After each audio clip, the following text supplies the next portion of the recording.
So I am running for the state house this year for District 73, and I've gotten a ton of questionnaires that ask me questions that aren't really easy or possible to answer in a functional way in the way the questionnaires ask them or with any depth. So today I'm working on the Christian Education League, and I emailed them and said I would put up a link explaining my position on these issues, but there's no way I can answer their questions in yes, no, undecided. I asked if I could put longer form content in, and they said, sure, 25 words, and 25 words is also not sufficient to answer the questions. So there are 10 questions. I'm going to go through them with you real quick. I'm just in my office, so I hope the sun isn't going to hit my glasses too hard. I don't actually need my glasses for this, so we'll just throw them on. So the first one is, do you oppose the proposal to enshrine the right to abortion in the Maine Constitution, potentially further expanding access to abortion? To me, it is very strange to watch religions jump in on this because this is a religious, a moral, an ethical, and a medical question that's very hard to legislate.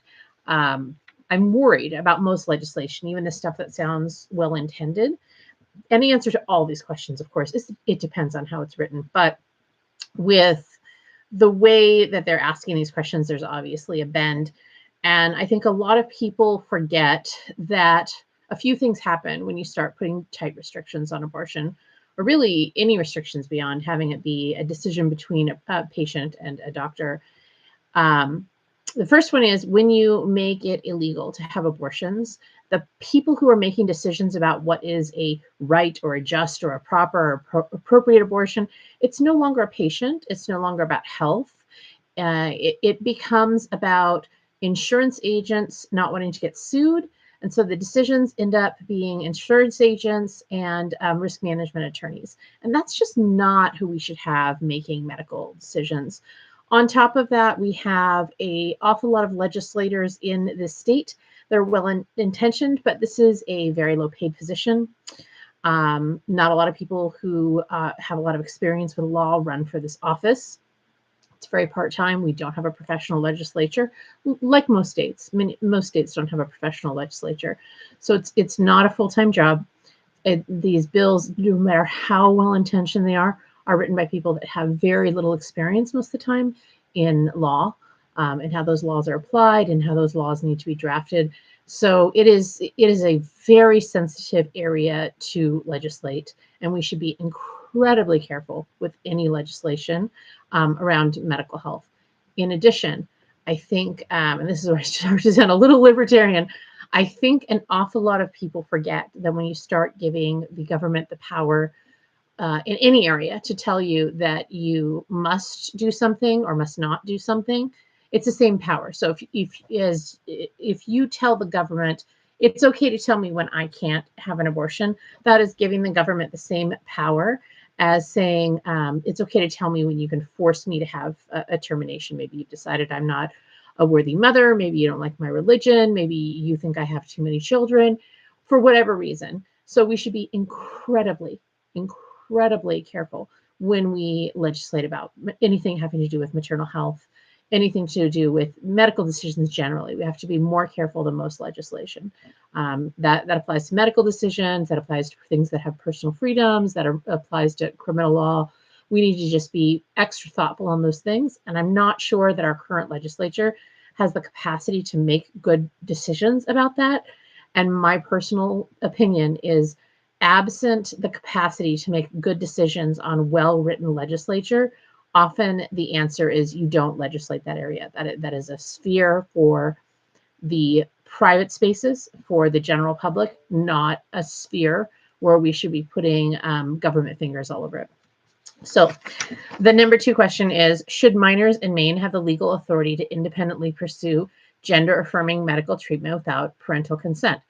So I also think that this is something that maybe we shouldn't be legislating because there is a very, very, very broad definition for a lot of the terms that are being used here. So when we're talking about gender-affirming medical treatment, that could be a range of things. It could be Maybe somebody wants to take hormones, and we hear about that.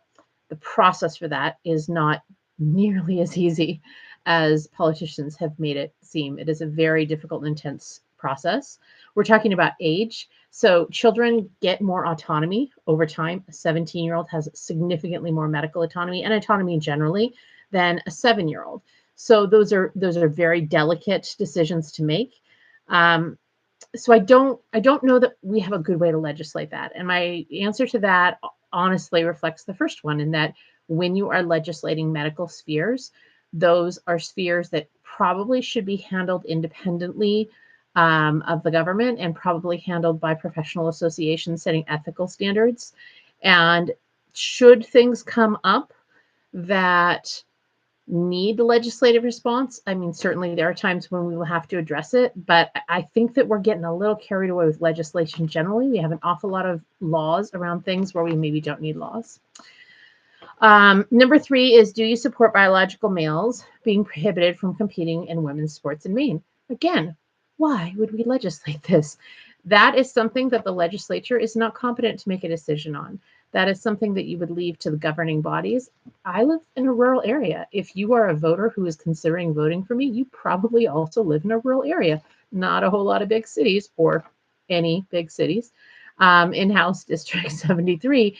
So in a lot of our kids' sports, they have to do co-ed sports to functionally have enough kids to play. When you get into upper level sports, I think that's something that the professionals in those sports and the governing bodies of those sports should be the ones to determine. It's a very strange thing that I watched gain traction on both sides of the political spectrum.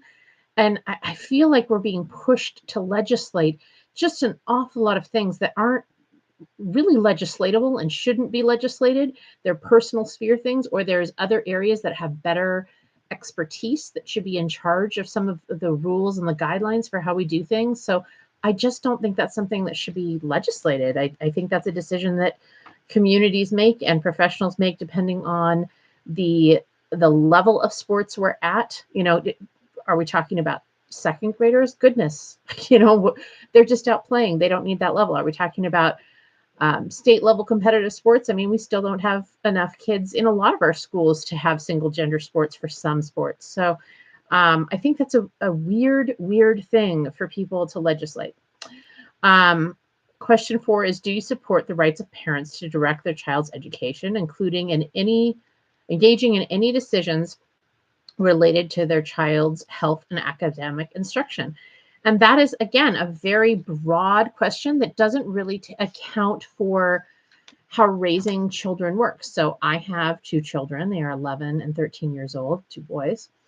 And just between those 2 years, there's a phenomenal difference in appreciation for how the world works, how their body works. And even at 13, you know, there's some things that my 13-year-old really grasps well and understands the thought process and how things work. And there's some things where I'm like, oh, buddy, not close.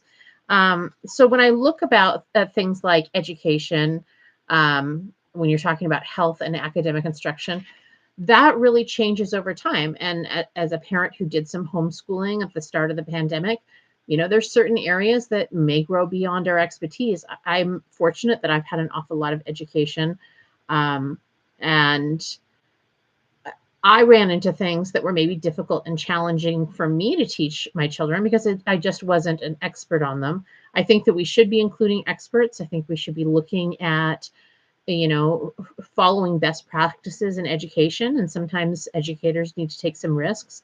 I certainly think parents should have buy-in and the ability to interact with their children's educational experience. Of course we do. And that's why we have school boards. That's not a big legislative thing. That's not something you would necessarily legislate at the state level. That's what your school board's for.